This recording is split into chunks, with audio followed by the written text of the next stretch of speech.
अपराजिता की मां पूनम पिछले 1 साल से गंभीर बीमारी के चलते बिस्तर पर हैं। डॉक्टरों के मुताबिक उन्हें अब कोई सुध बुध नहीं है।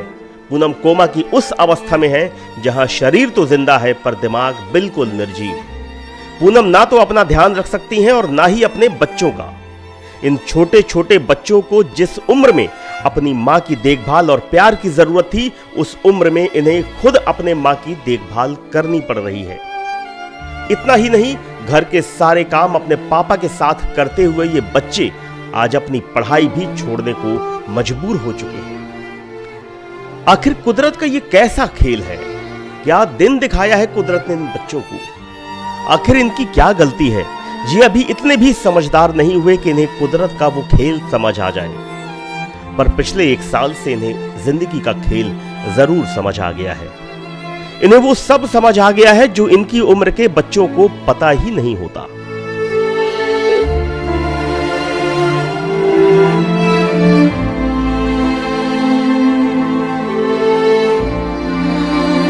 दरअसल ये दुख भरी कहानी है बुंदेलखंड के बांदा जिले में क्योटरा मोहल्ले के रहने वाले सतेंद्र निगम के परिवार की। सतेंद्र निगम स्वास्थ्य विभाग में काम करते थे, पर पिछले साल इनका ट्रांसफर गोरखपुर के लिए कर दिया गया।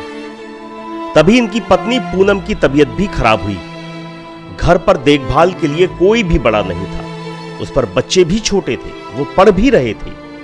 आयुष्मान कक्षा 3 में था तो अपराजिता कक्षा 8 में। शुरू में पड़ोसी और रिश्तेदारों ने मदद की, पर आखिर वो भी कब तक साथ देते। अंत में परिवार का ही कोई सदस्य देखभाल कर सकता था। लिहाजा पत्नी और बच्चों की देखभाल के लिए सतेंद्र को अपनी नौकरी से छुट्टी लेकर आना पड़ा। पिछले साल मेरा स्थानांतरण हो गया था गोरखपुर, बांदा से गोरखपुर के लिए। तो उसी समय पत्नी की भी तबीयत खराब थी, दिखाया, उधर भी ज्वाइन करने में लग गए। इलाज भी थोड़ा सा विलम्ब हो गया। उसके बाद फिर इलाज के लिए गए, कानपुर गए, लखनऊ मेडिकल कॉलेज में 15 मिनट में तक का, वहाँ से भी जवाब लगा दिया। फिर घर में कह दिया गया सीओ कर दिया, इस बीमारी का इलाज नहीं है। और डॉक्टरों द्वारा प्रमाण पत्र भी दिया गया है 100% दिव्यांग का, वो मेरे पास है। इस संदर्भ में मैंने पहले भी प्रत्यावेदन दिया था, लेकिन अभी तक कुछ हुआ नहीं। उसमें किसी तरह से छुट्टी पे चल रहा हूं। बांदा से गोरखपुर की दूरी भी तो कम नहीं, लिहाजा सुबह जाकर शाम को वापस आया भी नहीं जा सकता।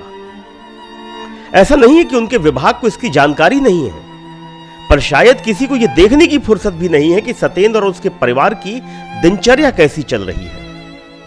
यह मानवीयता की पराकाष्ठा है। क्या लोग इतने अमानवीय हो गए हैं कि पिछले 1 साल से सतेंद्र चक्कर लगा लगा कर थक गए कि उनका ट्रांसफर गोरखपुर से बांदा कर दिया जाए, जिससे वो अपनी पत्नी की देखभाल कर पाएंगे और बच्चों की भी। पर अफसोस कि वो जूं जो कानों पर रेंगती थी, वो ना बांदा के अधिकारियों के कानों पर रेंगी और ना गोरखपुर वाले अधिकारियों के कानों पर।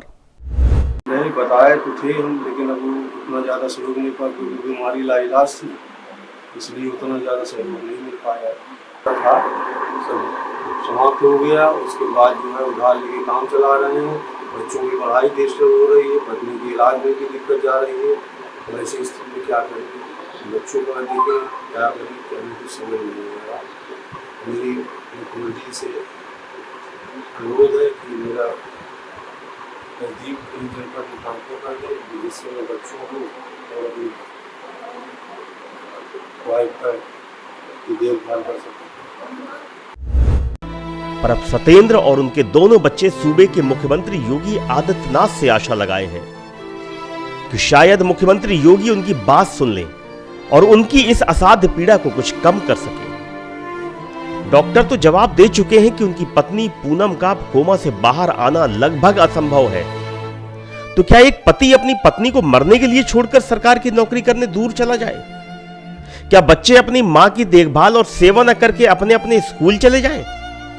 अरे ऐसा कहां होता है भाई? हमारी मुख्यमंत्री जी, मेरी मम्मी की तबीयत खराब है, मेरे पापा का ट्रांसफर दूर हो गया है, कृपया करिए मेरे पापा का ट्रांसफर बांदा करवा दीजिए, तो आपकी बहुत दया होगी।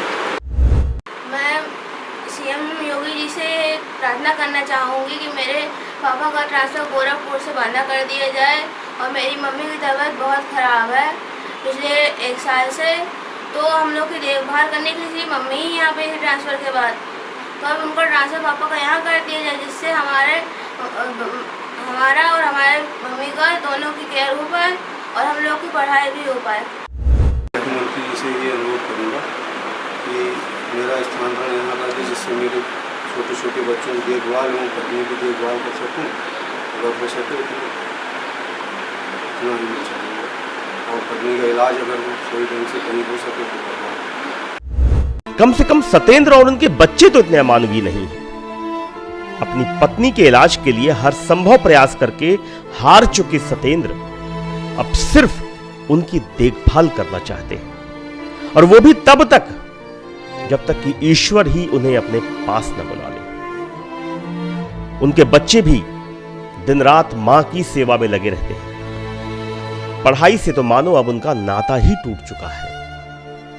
पर आज की तारीख में सत्येंद्र के परिवार की यही सच्चाई है, और सत्येंद्र इस सच्चाई को सूबे के मुख्यमंत्री योगी आदित्यनाथ के सामने लाना चाहते हैं, क्योंकि शायद ट्रांसफर अपील में लिखे शब्द वो सच्चाई न बयां कर पाए जो उनके साथ रोजाना घटित हो रही है। इसलिए बुंदेलखंड न्यूज के माध्यम से सत्येंद्र ने फिर से अपील की है कि उनका ट्रांसफर गोरखपुर से बांदा कर दिया जाए, ताकि वो अपनी पत्नी की देखभाल कर सके। और यही अपील एक करुण पुकार में बच्चे भी कर रहे हैं। और इनके साथ साथ हम भी एक अपील करना चाहते हैं कि योगी जी कृपया मानवीय होकर एक बार इस परिवार की भी सुन लीजिए। हमारे चैनल को सब्सक्राइब करने के बाद घंटी जरूर दबाएं।